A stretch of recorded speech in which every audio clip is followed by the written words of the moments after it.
함께 봉독할 은혜의 말씀은 예레미야 46장입니다. 예레미야 46장 1절로 12절의 말씀을 함께 합독하시고 로마서 12장 19절을 봉독하겠습니다.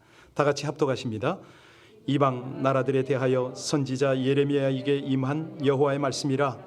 애굽에 관한 것이라. 곧 유다의 요시야 왕의 아들 여호야김 넷째 해에 이브라데 강가 갈그미스에서 바벨론의 느부갓네살 왕에게 패한 애굽의 왕 바로느고의 군대에 대한 말씀이라.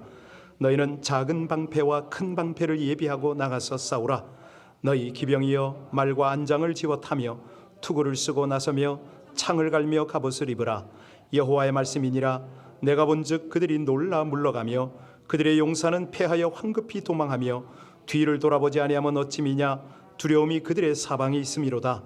발이 빠른 자도 도망하지 못하며 용사도 피하지 못하고 그들이 다 북쪽으로 유브라데 강가에 넘어지며 엎드려지는도다. 강의 물이 출렁임 같고 나일강이 불어남 같은 자가 누구냐. 애굽은 나일강이 불어남 같고 강물이 출렁임 같도다. 그가 이르되 내가 일어나 땅을 덮어 성읍들과 그 주민을 멸할 것이라. 말들아 달려라. 병거들아 정신없이 달려라. 용사여 나오라. 방패 잡은 구스 사람과 붓 사람과 활을 당기는 루딤 사람이여 나올지니라 하거니와 그날은 주 만군의 여호와께서 그의 대적에게 원수 갚는 보복이리라. 칼이 배부르게 삼키며 그들의 피를 넘치도록 마시리니 주 만군의 여호와께서 북쪽 유브라데 강가에서 희생제물을 받을 것이미로다. 처녀탈 애굽이여 길라스로 올라가서 유향을 취하라. 내가 치료를 많이 받아도 효력이 없어 낫지 못하리라. 내 수치가 나라들에 들렸고 내 부르짖음은 땅에 가득하였나니 용사가 용사에게 걸려 넘어져 둘이 함께 엎드려졌음이라.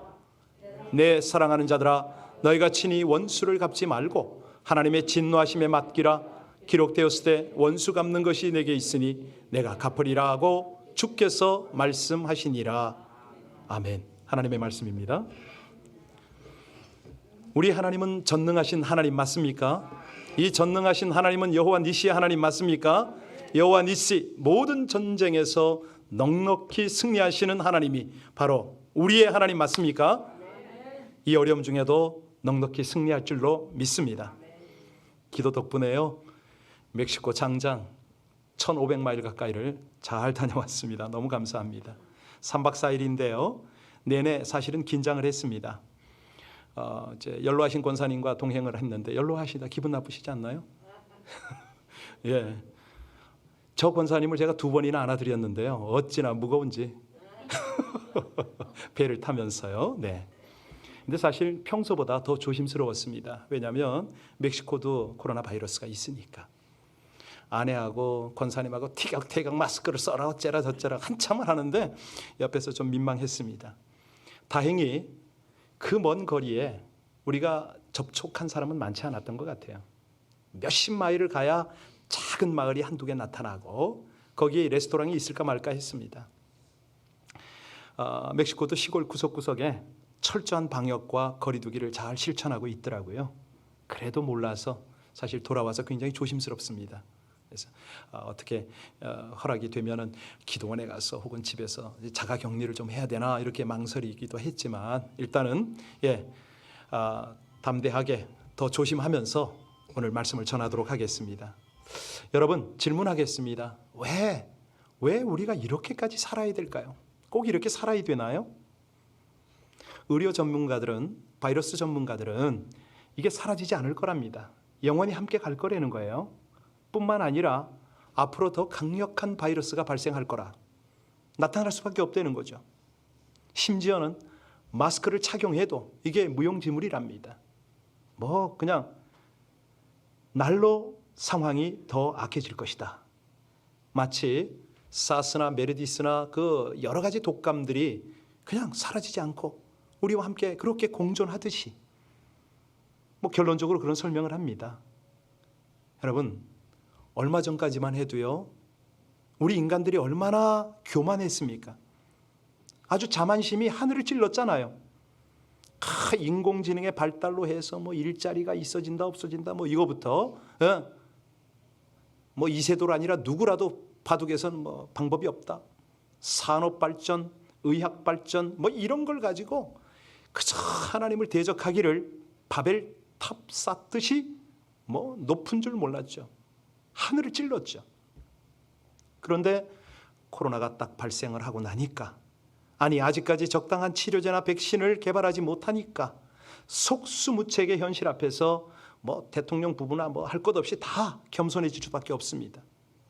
자, 그러면 두 번째 질문입니다. 이런 위기 때에 가장 어려움을 당하는 사람이 누굴까요? 가장 힘들어하는 사람.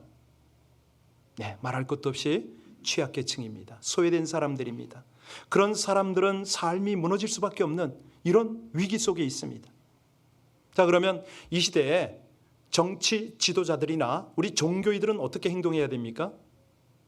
독일의 마르케스 총리가 연설을 통해서 그런 말을 하더라고요. 우리의 이성, 연대, 연민, 이 세 가지가 시험대에 올랐습니다. 전 국민을 향하여 이런 말을 하는 거예요.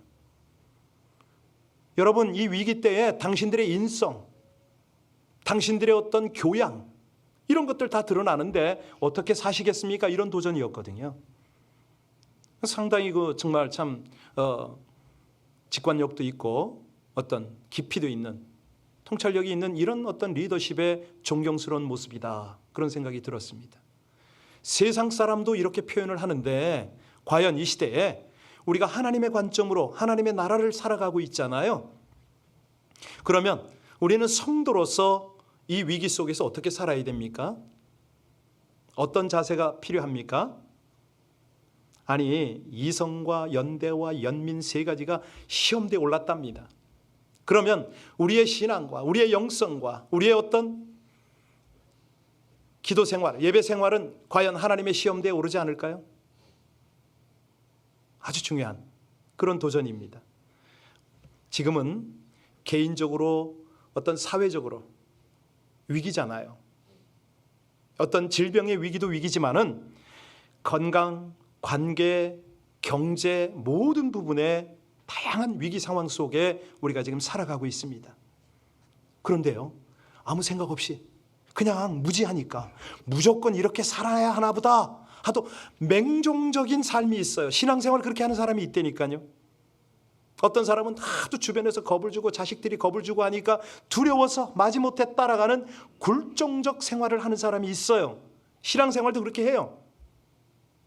그런데 더러는 자원해서 예, 하나님 순종합니다, 기쁨으로 감당하겠습니다, 이 어려움 중에도 이 위기 중에도 통찰을 하고 하나님이 원하시는 그 길을 자원해서 가는 사람이 있습니다. 여러분은 어느 쪽인가요? 우리가 위기 때일수록 성도다운 모습, 교회다운 모습이 있어야 되는데요, 이건 하나님 앞에서는 물론이지만 세상 우리 자녀, 우리 옆 사람 앞에 시험대에 오릅니다. 체크를 당한다는 거죠. 정말 우리가 하나님의 말씀을 붙잡고 그 뜻대로 살기를 힘쓰는가 확인이 되어야 되겠습니다.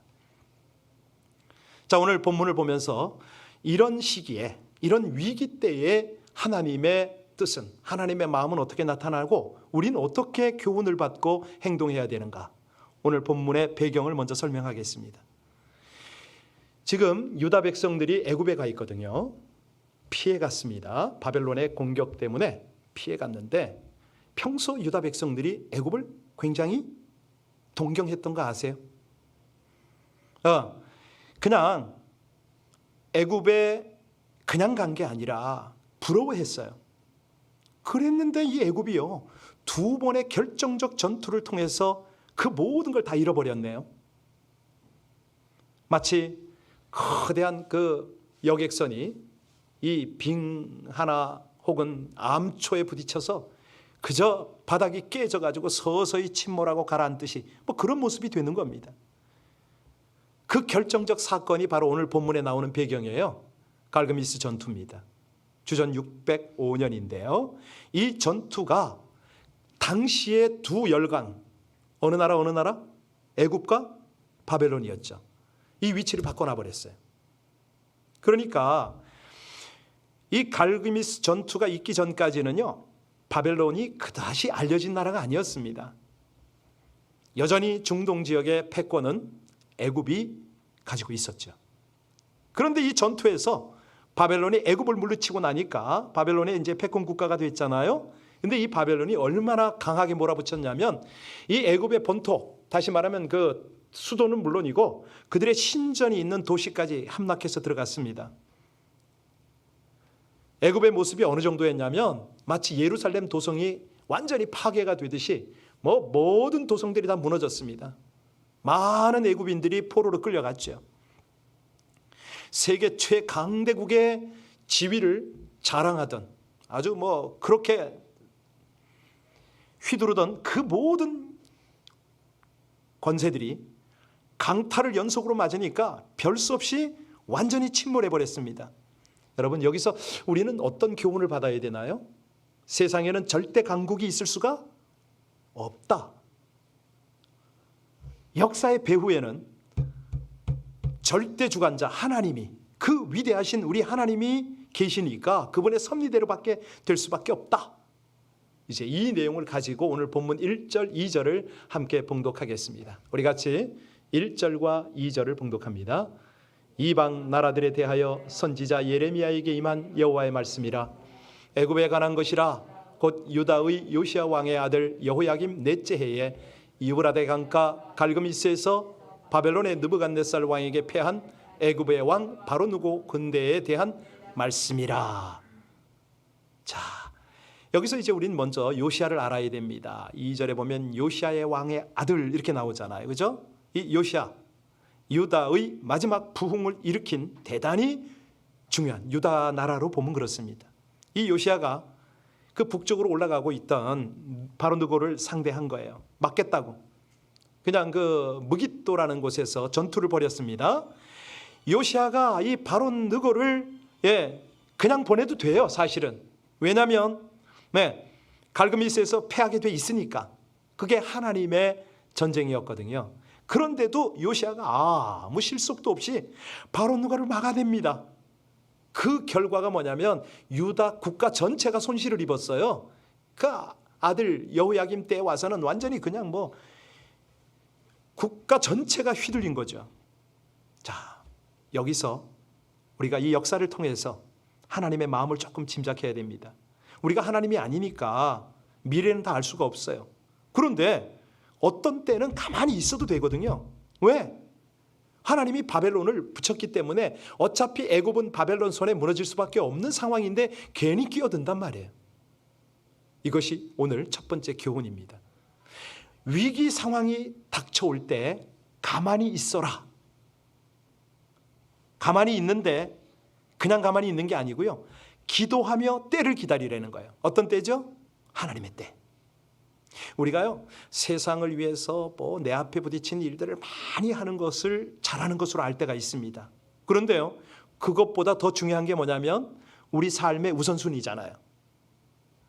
청년들 같으면 제가 이럴 때 딱 하나 질문을 합니다. 젊은 사람이 있으니까 질문해야겠네요. 자, 급한 일이 먼저입니까? 중요한 일이 먼저입니까? 어느 분이세요? 예, 그렇습니다. 급한 일은 지나고 보면 절대 급하지 않습니다. 우리 삶에 있어서 가장 중요한 일을 먼저 해야 됩니다. 하나님께서 우리 인생에게 주신 중요한 일을 우린 포커스하면 돼요. 하나님 경외하고 예배하고 중요한 일에 딱 거기에 우리가 몰입을 하면 하나님께서 일 처리를 해 나가시죠. 우리가 세상에 뛰어들어서 바로누고를 막겠다고 그냥 아무리 설쳐보세요. 뭐가 될 것 같지만 아닙니다. 어떤 때는 내가 이렇게 푹 주머니에 손 놓고 있어도 이거 괜찮은가? 나 너무 무능한 거 아니야? 게으른 거 아니야? 이럴 때가 있어요. 아니에요, 여러분.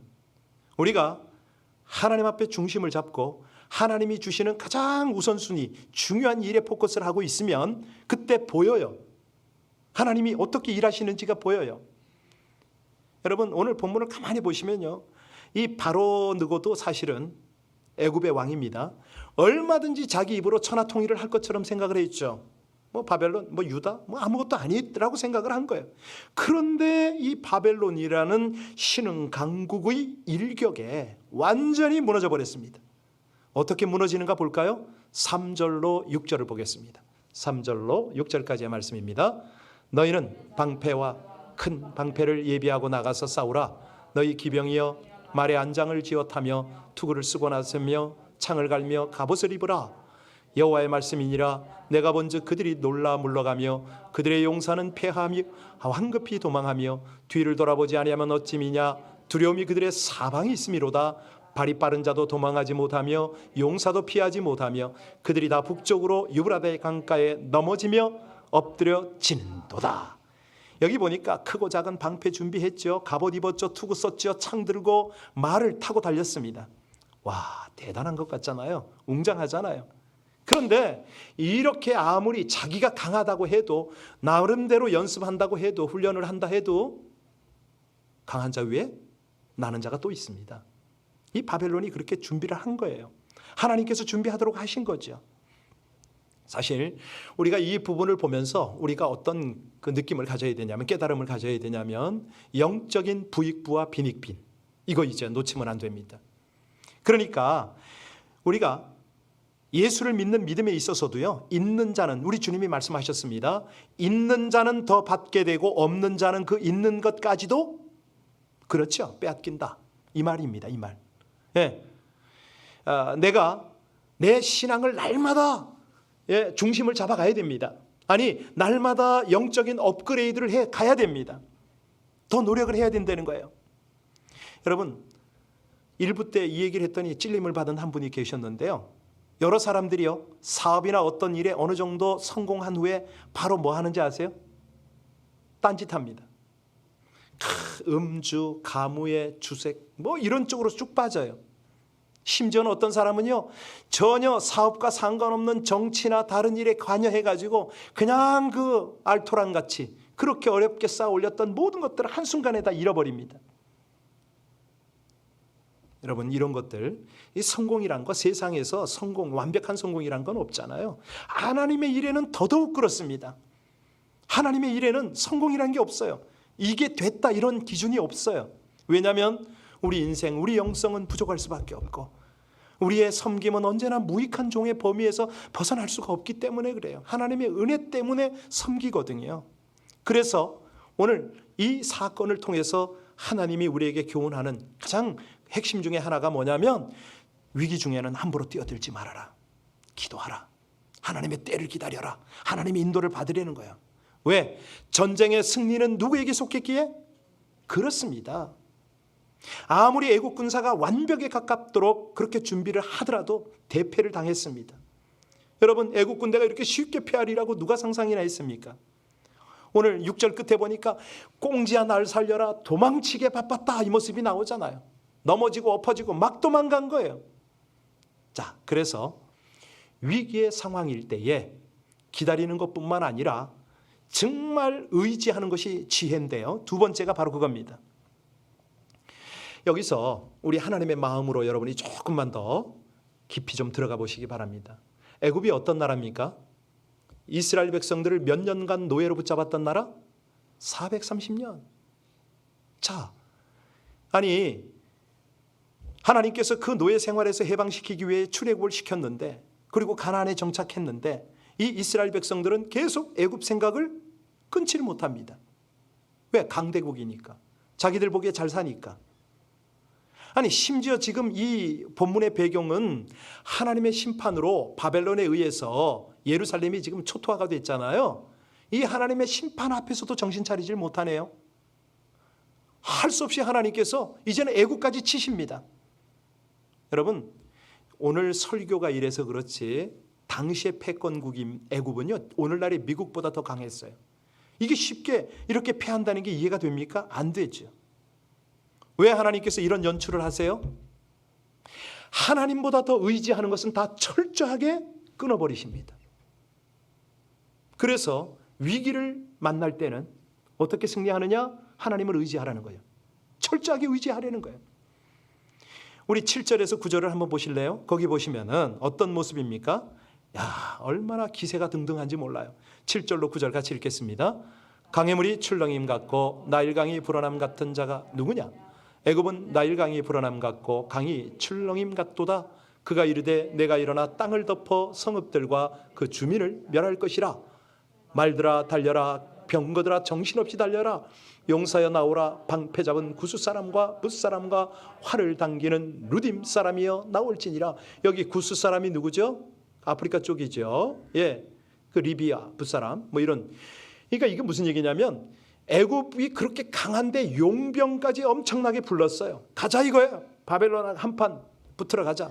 근데 사실은 바벨론하고 붙는 게 아니죠. 누구와 전쟁을 하는 겁니까? 하나님과 전쟁을 하는 거예요. 이걸 몰라요.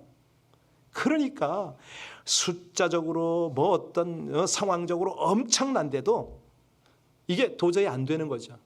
10절에 한번 보시면 이 날이 어떤 날이라고 주님이 말씀하십니다. 자, 같이 읽습니다. 그날은 주 만군의 여호와께서 그의 대적에게 원수 갚는 어떤 날이라고요?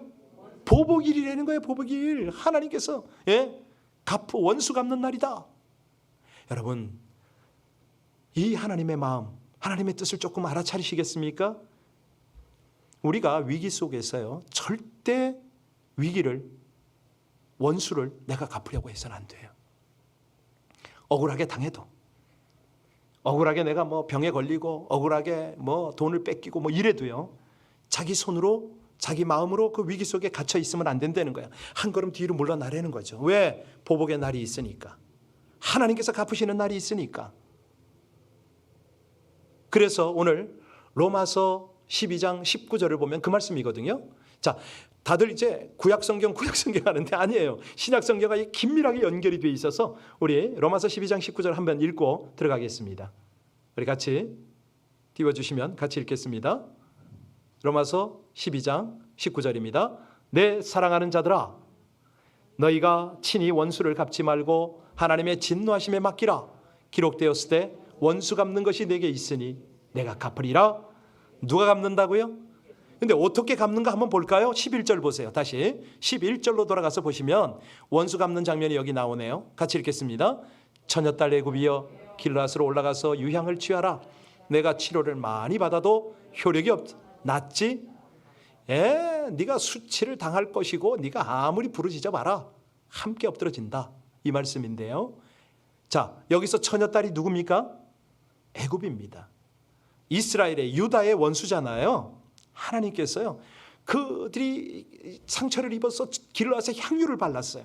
근데 치료되질 않아. 근데 여기서 중요한 게 있어요. 뭐냐면 여기 길앗의 향유라면은 그 당시에 만병통치약인 거 아시죠? 이것만 바르면 다 나았어요.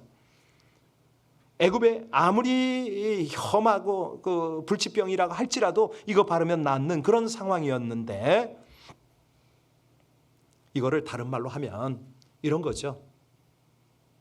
하나님의 말씀이 만병통치 아닙니까?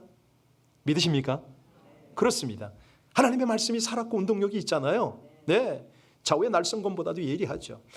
그 말씀이 달려가면 치유가 일어나는데, 이건 무슨 뭐 유향도 효력이 없지만 말씀도 효력이 없다, 이 말씀입니다.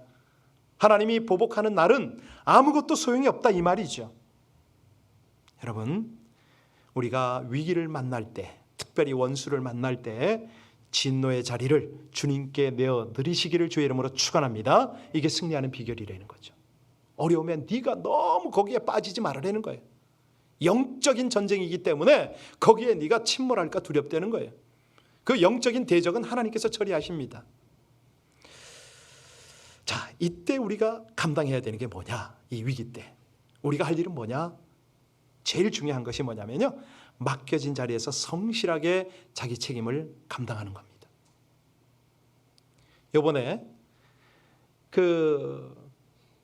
가는 길이었나 오는 길이었나? 오는 길이었나 보다. 쭉 오는데 시골입니다. 근데 거기는 한번 가스를 넣으려면요, 그러니까 가스 스테이션이 나오면 바로 가스를 넣어야 돼요. 다음이 언제 나올지 모르니까 거리도 표시가 안 돼 있고, 그래서 시골 가스 넣으러 갔다가 배도 고파서 하루에 2끼밖에 못 먹었거든요. 그 옆에 식당을 들어갔어요. 감사하게도 그 시골 식당에 와이파이가 되더라고요. 딱 들어갔는데 그 자리에 웬 백인 자매가 앉아서 카톡을 하는지 뭐 SNS를 하는 그런 모습이 보였어요. 그런데 호기심 많은 우리 방 권사님이 들어가자마자 그 자매한테 말을 걸었어요. 너는 누구냐? 어디서 왔냐? 어디로 가냐? 좀 말을 걸었어요. 그리고 저희는 배가 고파서 이제 막 음식을 시켜 먹는데, 그 사이에 잠깐 대화가 된 거예요. 이 자매가 그 텍사스 주를 거쳐서 샌디에고 뭐 이런 쪽으로 지금 쭉 다니는데, 플로리다, 원래는 이제 플로리다에서 간호사였습니다. 간호사 생활을 하던 중에 이 일이 업무가 많이 힘들고 지쳐서 나중에는 병이 났는데 머리에 두통이 와가지고요, 마치 지진이 난 것처럼 머리가 막 흔들리고 울리고 막 그랬답니다. 그래서 고치다 방법이 없어서 하나님 앞에 나가서 기도하고 조금 나았는데 여전히 통증은 있고, 그 상황에서 자기가 내가 언제 하늘나라 가더라도 할 일을 해야겠다. 내 삶의 우선순위, 가장 중요한 일을 이 복음을 전하다가 가자. 뭐 이런 마음을 먹었어요. 그래가지고 이제 리타이어하고 직장을 그만두고 바로 뭐 샌디에고라든가 심지어는 그 멕시코의 엔시에나다, 여기 그냥 자기 차를 타고 다니면서요 일을 해요. 교회를 도와요. 그리고 가스비가 조금 생기면 그대로 또 전도하러 나가고. 그런데 그 식당에 와 있었는데 우리보다 먼저 그 얘기를 쭉 들으면서 그 다음 목적지가 거북이 마을이랍니다. 그 얼마 안 떨어졌는데 거기 가야 되는데 자기는 누군가를 기다린대. 그래서 이제 저희가 밥을 시켜 먹고 강성교사도 그렇고 딱 마음이 감동이 된 거예요. 저 자매를 위해서 우리가 헌금을 하는 게 어떠냐. 그래서 이제 돈을 모았죠.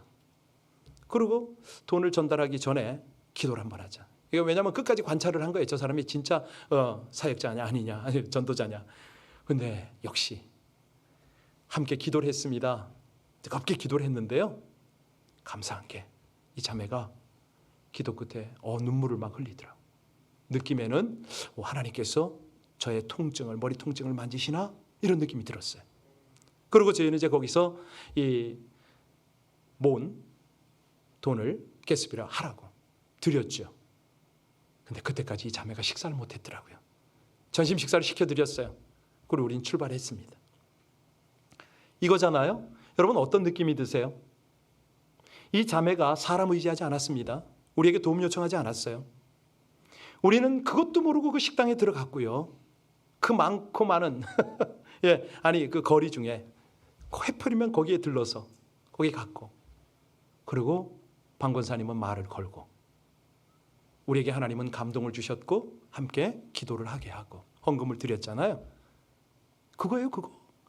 하나님이 주신 삶의 자리에서 책임감 있게 최선을 다하고, 거기서 그 자매는 알리 자매의 이름이요, 누군가를 기다린다고 그랬잖아요. 누굴 기다렸죠?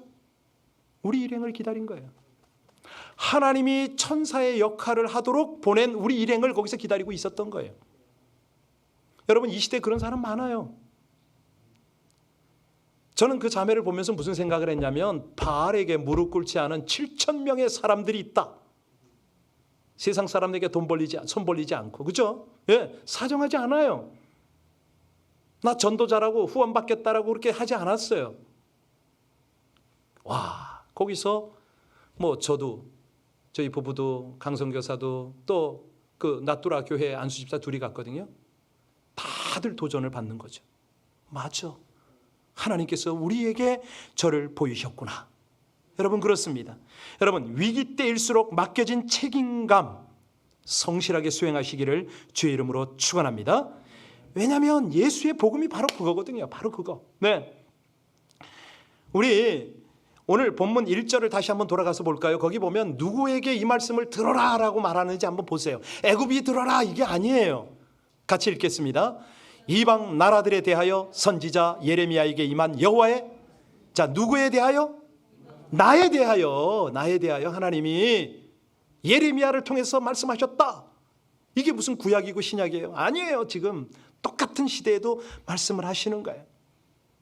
나중에 하나님께서는요 바로 유다의 후손, 다윗의 후손, 그 혈통을 통하여 예수 그리스도를 보내서 모든 이방 나라에 대하여 말씀하시잖아요. 예수를 믿기만 해라. 누구든지 죄와 사망에서 구원받아서 하나님의 사랑 안에 거할 것이다. 온 세상을 구원하기 위한 하나님의 그 마음 안으로 들어와라. 너에게 사명이 주어질 것이고 가장 복된 삶을 살 것이다. 이 말 아닙니까? 하나만 더 해야 되겠습니다. 새벽에 하고 뭐 이게 금요 예배 하다 보니까 주일 예배는 이 내용을 자세히 말씀 못 드려서 한 번 더 해야 되겠습니다. 요번에 가게 된 가장 큰 이유 중에 하나가 우리 방 권사님이 그곳을 20년 만에 꼭 가고 싶어 하셨어요. 왜? 아들의 최치가 거기 있기 때문에. 우리 방 권사님 아들은 오래전에 소천했습니다마는 그 아들이 바로 그 지역에서 십자가를 세웠어요. 네. 거기 아주 가난한 촌동네 어부에게 거기 배가 있는데요. 작은 배밖에 없습니다. 모터를 하나 사준 거예요. 그곳을 가고 싶었어요. 가서 혹시라도 모르니 내가 가서 복음을 전하리라. 사형리 복음 그거 몇십 권을 가지고 같이 간 거 아닙니까? 이름도 몰라요. 성도 몰라요. 지역도 몰라요. 그냥 아들이 세운 십자가 그거 찾으러 간 거예요. 대책이 안 서요. 엄청 기도했습니다. 그 동네에 들어서자마자 오후에 십자가 있는 데는 다 찾아봤어요. 없어요. 기도했어요. 하나님 어찌 하면 되겠습니까? 하나님께서 아이디어를 주시더라고요. 바다로 나가라. 예, 하나님. 나가서 거기는 유람선도 없고 보트도 없거든요. 어부 배밖에 없어요. 작은 배. 그 배를 세를 냈죠. 바닷가 해안가를 이렇게 다니다 보면 십자가가 보일 거라는 생각 때문에. 그 배를 빌릴 때 어촌 계장이 있어요. 배 입출입을 주관하는 공무원이 있어요. 마침 그 사람이 거기 있더라고요. 그 사람을 통해서 배를 빌리고 그 순간 저는 그분에게 사형리를 전했어요. 배를 타고 나가서 보니까 30분간 배를 빌렸는데요. 이 사람이 움직이지도 않고 그 사형리를 보고 있네요. 너무 감사하더라고요. 근데 30분 배를 나가서 십자가를 못 찾았어. 비슷한 거 하나 보긴 했는데 아니야. 1시간을 운행을 했는데도 안 돼요. 들어왔죠. 포기해야 되고 이젠 가야 되나 보다. 그 마지막 순간에 무슨 일이 벌어졌는지 아세요? 바로 그 어촌 계장 같은 그 사람이 사형리를 열심히 읽고 있던 그 사람이 우리에게 말을 하더라고요. 내 기억으로는 2004년경에 한국 청년 하나가 저 어떤 어부에게 모터를 사다 주고 갔다. 너무 놀랐어요. 드디어 찾는구나. 어디냐고. 그랬더니 이렇게 가서 이정표도 없고 아무것도 없어요. 이렇게 그냥 아주 절벽 같은 데를 내려가면은 아주 그냥 그 헝겊 같은 천막 같은 이런 움막이 하나 있다고. 갔지요. 찾아갔어요. 먼지 속을 갔어요. 딱 고개를 넘는데 웬걸 오른쪽 산에 우리 권사님이 그렇게 보고 싶어하던 십자가가 있는 거예요. 권사님 이거 맞죠? 그랬더니 아니래 또. 왜요? 그랬더니 너무 작대. 헐리우드 십자가 크기만 해야 된다는 거예요. 대책이 안 써요. 그런데 집을 보더니 저 집이 맞는 것 같다고. 그 집에 노인 할머니가 계셨어요. 아느냐고 그랬더니 쭈삣쭈삣 하더라고요. 아니 그것도 그럴 것이 20년 전에 그 뭐 1시간이나 받겠습니까? 두 사람이 조금 서로 탐색을 하다가 이내 끌어안고 울기 시작하는데 얼마나 반가워서 통곡을 하고 울고 난리가 났어요. 알고 보니까요. 긴 얘기 다 줄일게요. 방권사님 아들이 거기에 어떻게 인연이 되냐면 낚시 비슷한 어떤 여행 비슷한 게 거기를 갔는데 천막에서 강도를 만났어요. 방권사님도 이번에 처음 알았죠. 오갈 데가 없는 거야. 그래서 이 아들이 바로 그 움막에 가서 도움을 요청을 했던 거죠. 이분들이 어려운 중에도 도움을 줬고 아들은 그것도 감사하고 돕고도 싶고 그래서 20년 전에 600불짜리 야마하 모터를 하나 사다 준 거예요. 근데 이분들이 워낙 착실하게 성실하게 사시더라고요. 그 증거가 뭐냐면 아들이 세운 큰 십자가가 썩어서 부러졌어요. 그 자리에다가 이분들은 썩지 않는 알미늄 십자가를 세워둔 거였어요. 여러분 어떤 느낌이 드세요? 우리 하나님이 이 모든 것들을 섭리하고 일하시는 정말 결국은 우리 방구사님 아들은 뭐 천국에 있지만은 이런 나중에 이런 우리 하나님의 승리의 소식을 듣지 않겠어요? 그 위기 속에서도 이렇게 하나님의 아름다운 통치와 역사가 일어나는 걸 우린 충분히 볼 수가 있잖아요. 바로 이겁니다. 우리가 살고 있는 이 시대가 치열한 영적 전쟁터 아닙니까? 이 전쟁터에서 우리가 할 일은 뭡니까? 자신의 삶을 거룩하게 세워나가는 그 삶을 살아야 되잖아요. 왜? 지금 우리 모두는 시험대에 있습니다. 독일 총리의 말이 아니라 하나님의 말씀이죠. 세상에서 우리 인생의 본분을 다 하고 있는가? 물론 마귀는요, 우리가 이렇게 살지 못하도록 우리의 사명을 잊고 정말 세상처럼 살도록 우리를 유혹하지만 우린 그럴 수가 없습니다.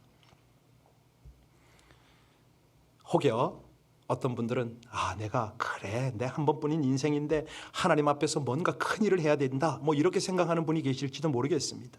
내가 하나님의 구원의 은혜를 갚으려면 일사각오로 사명 감당해야 된다, 이런 강박관념을 가질 수 있을 것 같아요.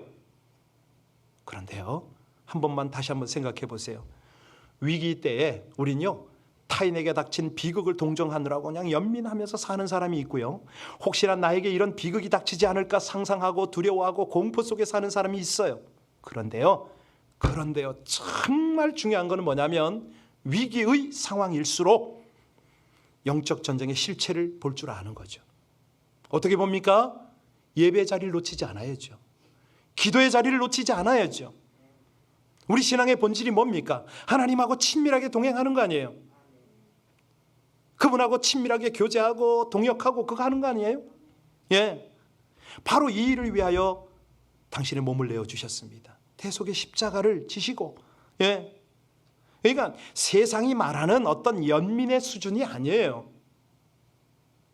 한없는 사랑과 자비와 긍휼로 여러분을 사셨단 말이죠. 우리를 사셨어요. 가난하고 소외된 백성들, 고통과 어떤 무너질 수밖에 없는 삶을 치유하고 회복하고 다시 세우시는 하나님의 은혜가 여기 있다고요. 네. 위기 중에 승리하는 지혜는 뭡니까? 승리가 하나님께 있음을 고백하는 거 아닙니까? 위기에 함부로 뛰어들지 않는 거예요. 기도하며 인도를 받는 거죠. 위기가 있어도 복수를 할 상황이 되어도 다 주님께 맡기는 거죠. 그리고 우린 책임을 감당하러 나가는 거 아니겠습니까? 말과 병거와 용사를 의지하는 신앙이 아니고 공의와 긍휼의 하나님을 의지하고 승리하는 지혜로 함께 하시기를 주의 이름으로 축원합니다.